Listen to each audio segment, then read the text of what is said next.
Salut les amis, moi c'est Jay, la bienvenue sur ma chaîne.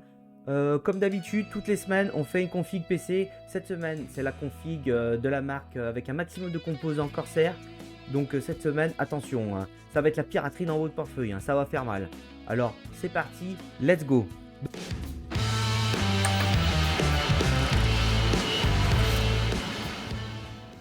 Donc bien sûr, on va sur notre site pour faire des builds PC préférés, PC par piqueur.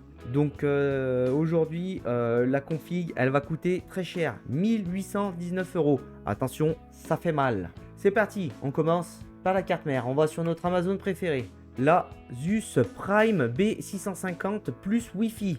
Bien sûr, une carte mère Asus parce que pour la simple et bonne raison que Corsair ne font pas de carte mère. Ils font beaucoup de choses. Ça m'a toujours étonné d'ailleurs qu'ils font pas de carte mère et ni de carte graphique d'ailleurs.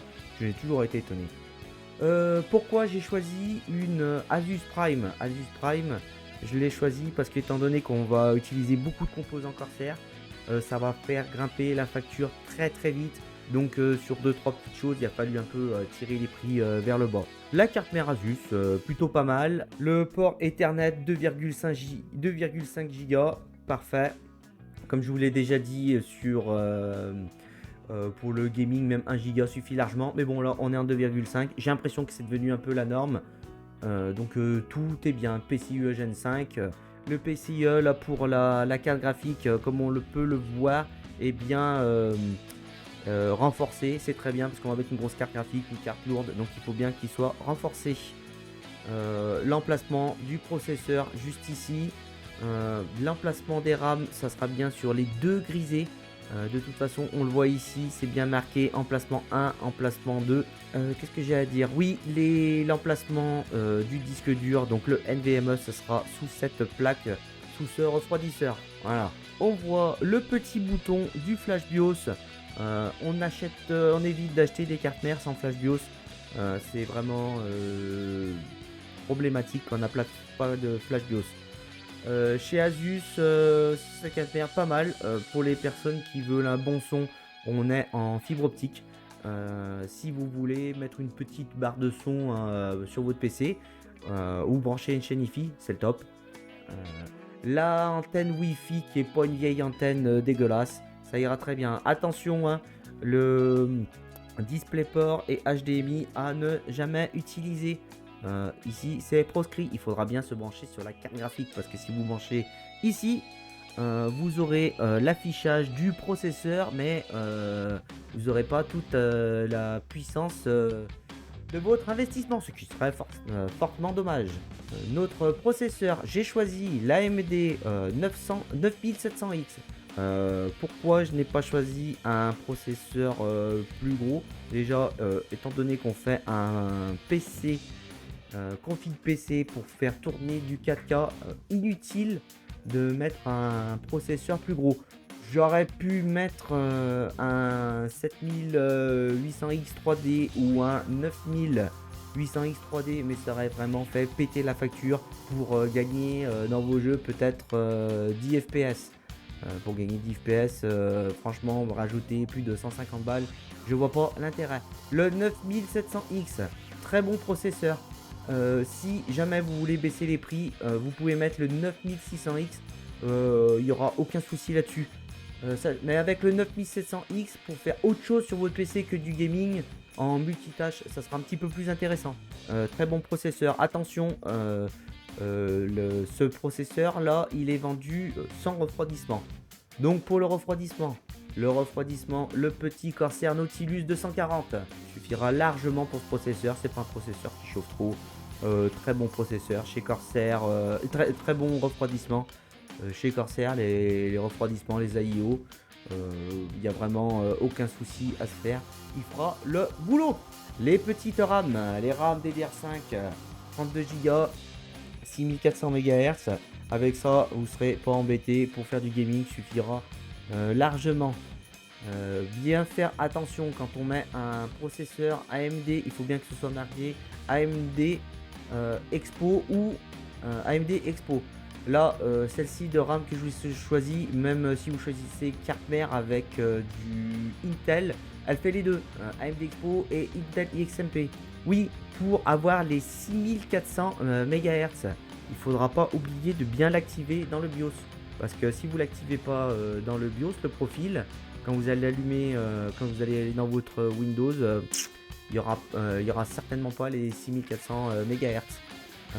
Bien sûr, tout le RGB de toute la config sera gérable avec iQOO, le logiciel de RGB que Corsair met à votre disposition. En NVMe, donc en disque dur, le MP600 Core XT 1 Tera en Gen 4. Voilà, simple pour faire de toute façon, pour faire du gaming, ça sera largement suffisant.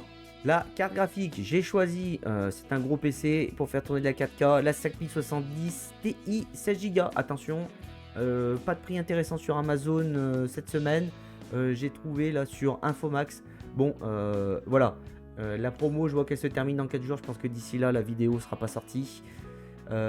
Trouver une RTX 5070 Ti aux alentours de 800 €. Allez, pas bien plus loin là. On voit qu'ils nous ont baissé là, la 5070 Ti.